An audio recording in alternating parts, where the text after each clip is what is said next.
Me? Okay, got it. Yay. Hi there. Hi, Kimmie. It's Kimmie and Lorina, Spirit Chat. Yeah, Spirit Chats with Kim and Lorina. Kimmie and Lorina. Anyway, how are you today? Good. Ready to talk about some fun stuff, as Yeah. always, with you. One of my favorite people's brains to pick Oh, yes, about please spirit smooth. topics. Yeah. All right. So, excuse me. I am at home, so hopefully my dog won't bark. Same He's here. yeah. So, oh yeah, I think your dog's quieter than mine. But I don't know. It could be Unless wrong. the Amazon Prime driver rings the doorbell, we're okay. Okay, good. Good. All right. So where do we want to start today? What do spirit beings look like? That's something we Yeah. Yeah. What do spirit beings look like? That is such a big, wide range of information and sightings. And what do we want to start with? What spirit beings? So spirit beings can be people who are on the other side, who have left us, like the people who've left us. What do they look like? What do you have experiences around that? I'm sure that you have some experiences. Yeah. Yeah, I mean, I haven't had more of the celestial kind of experiences you've had with the art rendering that you made recently. So mine have always just looked more human. Like they literally just come in as human to me. Yeah, and that's what they can look like. They can look like how they did when you knew them, or like at the time when they passed over. What they can definitely look like that, and also they can look younger, like at a very they can. But I think that's more if the person if they have been gone for a little while, and they may show up as the younger version of themselves. Because they like that version better than when they just passed away. I think that is definitely possible, but they can also look like they can look like spirit beings. They can look like ghosts.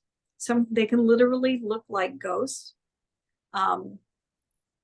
Because I've seen that. I've seen like literal what you would call a ghost. Like sort of transparent. Yeah, and white. I have seen that too. I know what you mean. Yeah, yeah. So they can look like that too. But I've also and this has happened a couple of times where I've seen like a spirit being show up who, like somebody who had died like a stillbirth type of death. Interesting. Okay. Where they kept showing up as their actual spirit being, like this magnificent being that was all light, that was a mature being. It was absolutely beautiful, stunning, magnificent light, like emanating from them, all around them, through them, where it was even hard to see their face because there's so much light coming off of them. And what this being was showing me is like, this is who I am. And the message to the mother was, this is who I really am. I'm not this baby that you remember in death, basically. And I've seen that several times and it happens when somebody dies really young. This is what I've seen, not the infant that died.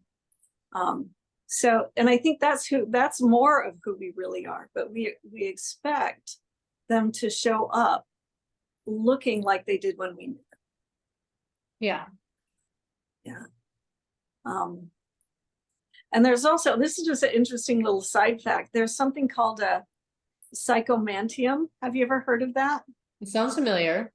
Psychomantium. It is written, Raymond Moody talks about this contraption that you devise to help you see spirit beings.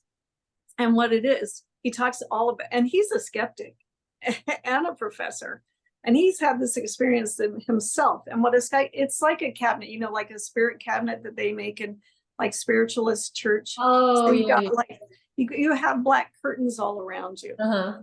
So it's containing this energy.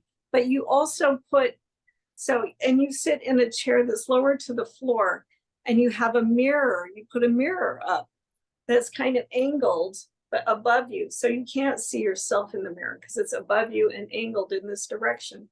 So you can see what's behind you. And apparently, and he writes about it in this book called Reunions. And I had that book, but I lent it to someone and never got it back. But it's really interesting because it really worked. He saw, I think it's his mother, like a full-on vision of his mother, how she looked with his eyes open, not like in mind's eye, like full-on vision of his mother behind him. And then she saw him again walking through the house after doing this, setting up this psychomantium. And it's supposed to really work. Now, that might scare you to sit in a little dark black thing with a mirror behind you and you see everything behind you, spirits behind you in the dark. Similar to, and I'm always like, part of my rational brain, not that I'm a skeptic about it, obviously I'm on this podcast with you, or this talk, but it's almost like scrying, like like scrying combined with like sensory deprivation. Oh yeah, because you're in a black, walled off black room. You've got a mirror behind you, so you're not going to have light coming into the mirror. And I guess it is kind of like a big giant scrying mirror.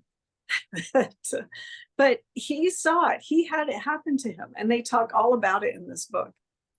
And he is a skeptic, and he said it works. So interesting. So you put one of those together and play with it.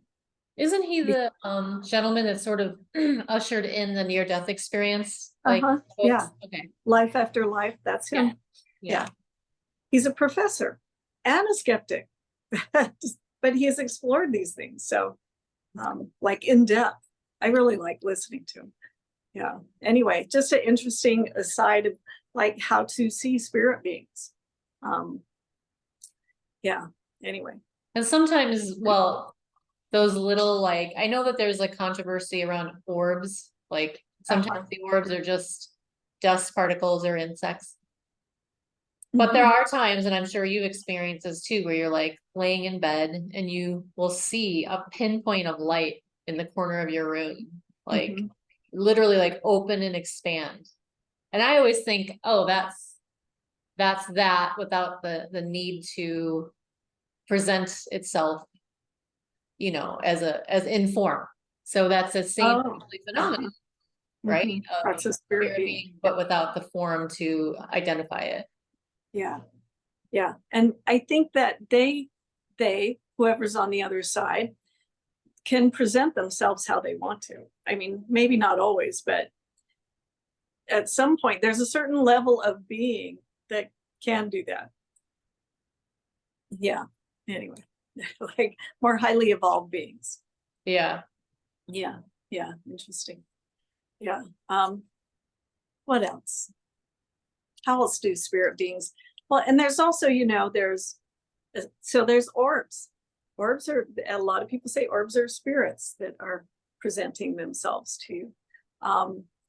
Definitely a possibility. I've definitely seen orbs flying around and things like that. I am not good at getting them on my camera for some reason. And some people are really good at it. I'm not that person. Have you tried to do that? I've gotten a few orbs, but they could be the sun thing, the reflection of the sun. That's where I get my skeptical lens out with orbs. Yeah. I'm like, oh God. Or dust particles. Yeah. I mean, any of those things are possible. Yeah. Or but if you see them, or insects. The way they move, you're like, yeah, that's an insect. That's not. Yeah. Yeah, that's not a UFO. Right. That was a fly going by really fast. Anyway. And sometimes spirit beings, they like higher dimensional spirit beings, they can visit people, and those are the ones they can come in, I think, pretty much looking how they want to look. It's like, okay, we're going to put this outfit on today. kind of thing. Yeah. Yeah. I don't know. What do you think about that? Like angels, are angels really multidimensional beings and we just see them as angels because we don't understand those energy flows coming off of them, and so we call them angels? Or are they extra dimensional beings? We don't have a better name for them. Like, that's like the traditional. higher level. Yeah. Yeah. Yeah, I've never really thought that's one I don't get a lot of like pull towards having many experiences with them. Just Mhm. like one or two, but that's like a You realm. mean angels? You Yeah. mean angels? Yeah. Mhm. Yeah. Or ascended masters. They appear to people on occasion too. Or guides. Sometimes guides come to people and actually save their lives. And I think they can look like angels, what traditional form of angels, or look like an ascended master, because that's kind of what we think of, at least if you're in that if you believe in ascended masters. Some people don't. That's why I'm saying that. Yeah. What do you think about that? I think a lot of those beings can look like what they want to look like Jesus. What is Just like a Jesus? regular old guy with a beard. Like, I don't know. Yeah. Yeah. Yeah. But I bet, Jesus, we think of, he looks a particular way. And depending on your belief system, he might look a little bit different, but I bet he could come in as just a spirit body.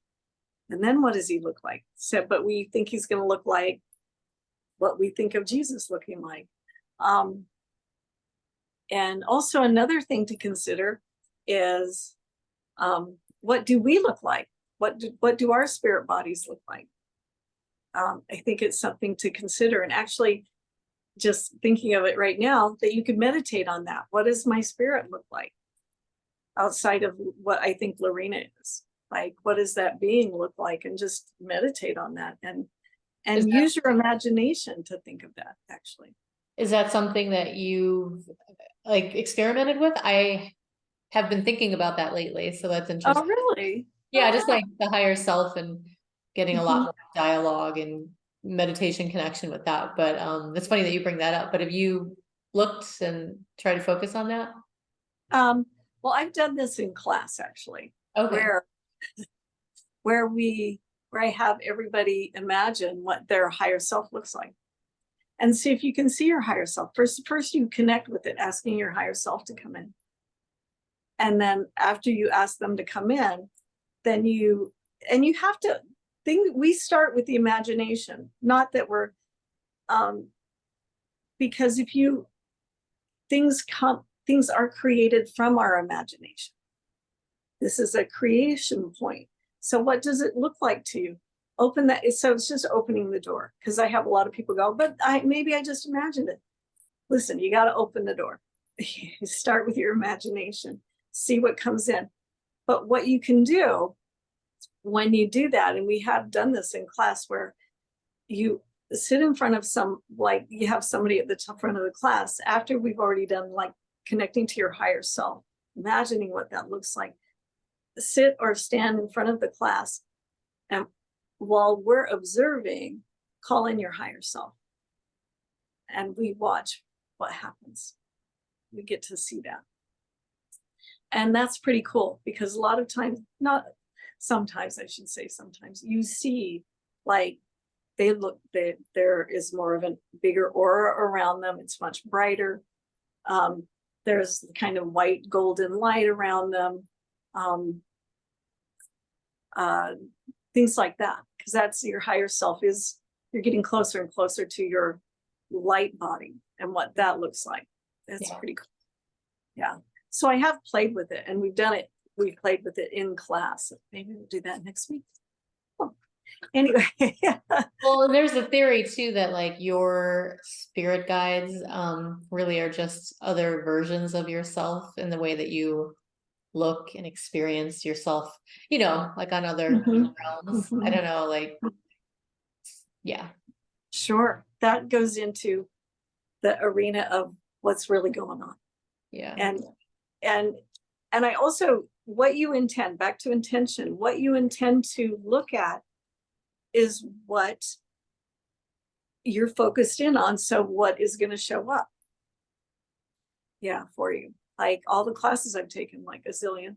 Like if I start focusing in on galactic beings and where they're from and all this stuff, then I start seeing galactic beings and where they're from and getting information and lives around that. This is, it's intention. So yeah, intend to see what your light body looks like, and get, what's his name's book? What's his name? Alex Gray. Go get that book. Oh yeah. I can't believe I mean, I'm sure he sees all that in order to sketch that, right? Yeah, yeah. Incredible. The Yeah, detail. incredible. Yeah, because I've seen that. I've seen that where I wake up, I'm in a different dimension, and I'm seeing that. I'm working with people in some of those places, and it's phenomenal. Yeah. And so those, yeah, it's amazing that he could do that and paint it with such detail. Yeah, crazy. Crazy good. His work screams DMT though. Oh, well, I think that it Screamed started with an acid trip. I'm pretty sure. Yeah. He talks about that. Yeah, he did acid. And that was like the early acid. Really? Jeez. The really pure stuff. The good stuff. Yeah, yeah. Anyway, so I guess the point is about looking at spirits is that it can be so many different things that it's hard to really say it's this one thing. That we live in a reality that has so many layers to it and dimensions, that all of these things are part of our reality. And so, and we talked about this earlier, to not expect that it's going to look like this, whatever this is.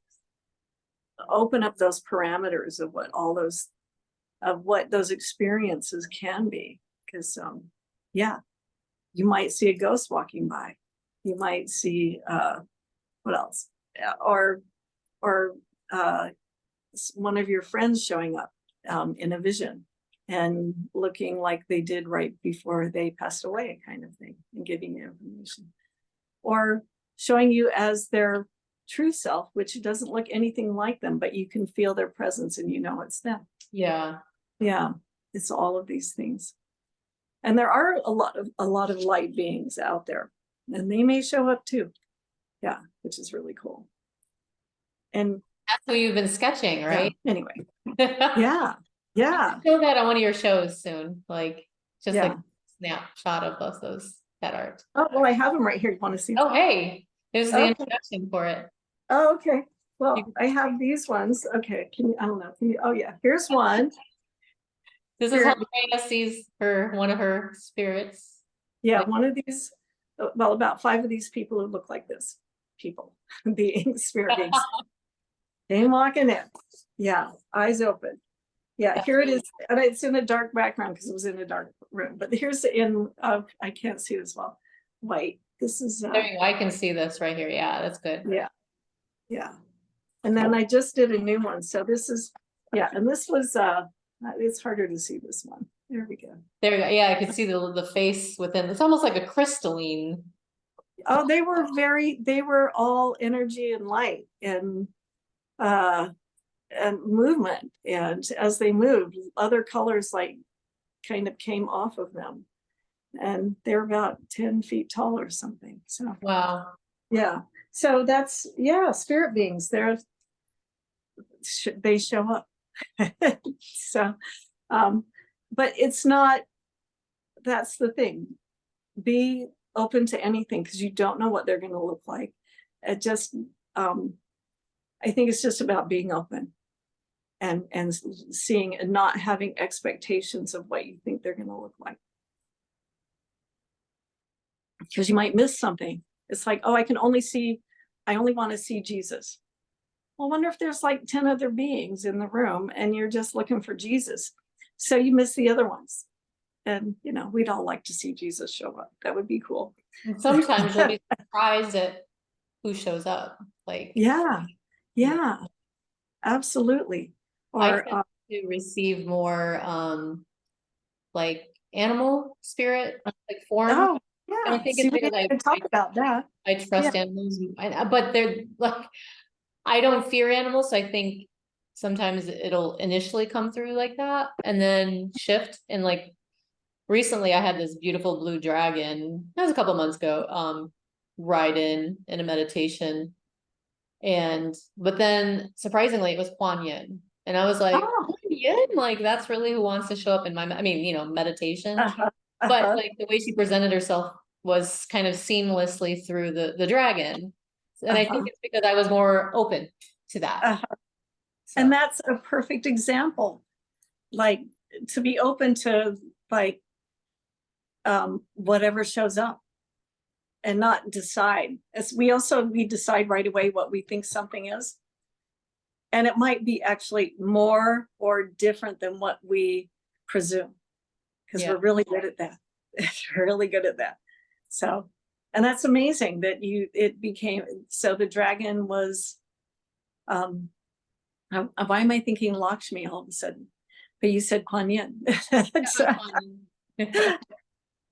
an embodiment of the divine feminine, both of them, Yeah. But anyway, yeah. Uh-oh, shush. Uh-oh, here we go. Peanut. No, the curtains are closed. Peanut, you're live on air. Yeah, right. Stop. Come here, Peanut. Come here. Don't ruin your moment, your stardom. No, I was kidding. Yeah, right. Here's your moment. Here's your moment. Yeah. Anyway. Maybe this is a good segue into, okay, so after you've seen your ghosts and your spirits, Uh-huh. how Uh-huh. do you clean and cleanse Uh-huh. and why and who should do it? Yeah. Oh man, that's big. Well, if you work around a lot of people, if you're in the mental health field, if you do energy healing, if you're acupuncturist, if you're an energy healer, even like a medium, you're absorbing people's energy. Yeah. And some of it is really sad and tragic. And even a hairdresser, you're absorbing people's energy all day long. It's like the crown, yeah. Oh yeah, and you're working with the crown, and somebody, like, you can see, like, the minute somebody walks in, they think that you turned the therapist sign on.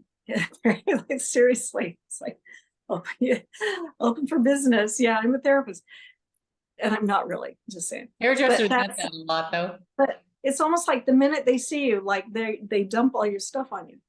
And I loved my clients, but it does happen that you're absorbing all their energy. So anybody who works with a lot of people where you're hearing their stories and it's stressful, it's sad, it's tragic, it's, all those things, you need to clear yourself. What do you have to say about that? Because you do acupuncture, you did it for a long time. I can be the what do you call it, the example child for, in order to make a good living in my field, we have to be very busy. And so there really isn't a lot of time for the traditional cleansing and clearing with Qigong and meditation. I think most probably original practitioners took. So yeah, I got to burnout and I've been practicing for 2 years and now I'm studying how to clean and clear and get balance. And so I wasn't doing it as regularly as I needed to be. Yeah. And so what you can do to clear, there are many ways to clear. I mean, there's some really traditional ones like showering. And as you're showering, you just imagine that well, first of all, there's always like a prayer of gratitude, like say a prayer of thank you so much for water. Thank you so much for assisting me in clearing out whatever needs to be cleared out, negativity. Perfect. And then you imagine, and then you say, my intention is to clear. And the water is helping me. And so you imagine that the water is just taking, all that whatever crap running through you and it's draining down into the earth. The water's taking it away. Super simple. And a lot of people know about that, but who does that? I mean, I know some people do it, but usually if you get up in the morning, you're thinking, oh, I have to go get ready for work. You're not thinking, oh, I need to clean and clear myself. Yeah. For my day. And also what you can take a black rock. This is a big chunk of tourmaline. This is some black obsidian. You can, either one, doesn't matter how big it is or small. These are the ones I just happen to have. So what you can do, this is the earth energy. So you're asking the earth energy to take your stuff, to help clear you or decharge you. So what you do, and I teach this in class. So first of all, again, you say a prayer. Just say a really simple prayer. Thank you so much. Whoever you pray to, the divine, let's say the source divine, for giving me something to help decharge with, which is a piece of earth. And then you, with your intention, just, okay, this piece of earth, this rock, and it needs to be a black rock, like about 95% black. Just hold it in your hand, and with your intention, again, saying thank you for assisting me with this. And your intention is to move all these negative energies that you've been absorbing. And you can literally feel it running out into the stone. Now, the thing is, this is what I learned just recently. You don't need to clear the stone. Earth is magnetic energy. Earth is magnetic energy. So it takes whatever it's absorbing and it goes into the earth, the rest of the earth. It's all connected. So you don't actually have to clear it. You just sit with it and allow it to take the energy or decharge you. And if you do a lot of healing work, in whatever form it takes, like if you do like 8 hours a day, you need to do a lot of clearing. Right. Like take an hour, a half hour, something. I mean, to really make sure, because you end up getting sick because you're just absorbing energy. And the thing is, and that we absorb, we're energy beings, like we just talked about being spirit beings. We are energy beings. We are continually absorbing other people's energy.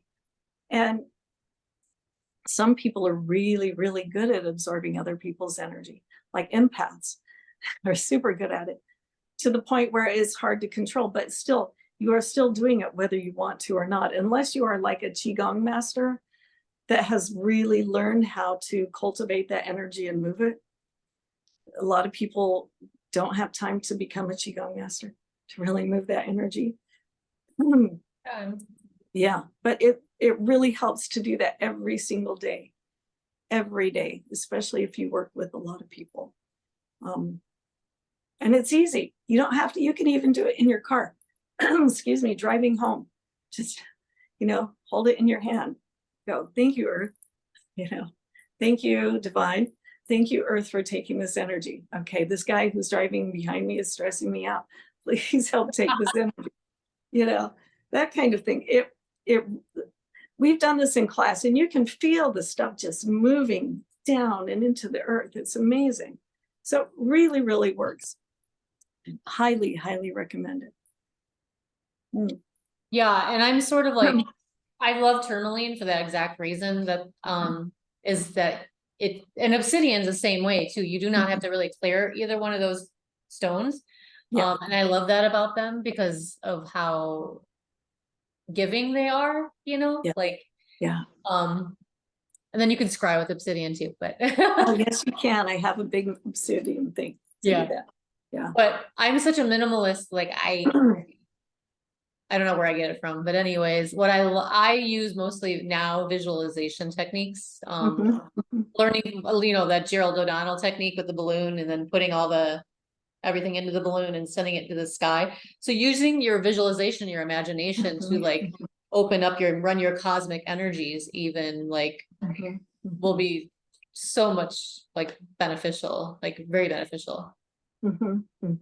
Yeah. Do you have any other stories to share about clearing? Well, I mean, I always use in my combo practice, like Copal, Sage, some of those things. And we were trained in our combo training that you could scry the smoke coming off of people and see some of the energies in that too. So that was a regular practice I used with my combo clients, but recently, I know I'm jumping, using Deborah Lynn Katz's opening, putting the core down into the earth, clearing, pulling the heavenly energy, which is that's still a very Asian thing too, like cosmology, running that like meridian that runs down the front, which is the Ren, and the Ju in the back. And you'll buzz. Like I was buzzing in my bed. I was like, wow, Yeah. why haven't I done this before? Yeah. And I Yeah. felt so That's clear. amazing. It Yeah. was interesting to see too, to like practice the clairvoyance to see what was leaving. And I was surprised, Uh-huh. like, Uh-huh. wow, I had that there. Like that person That's left that cool. there, like on me. Like Yeah. I didn't know. Yeah. That's just it. We can be attached to so many different things that we don't know about.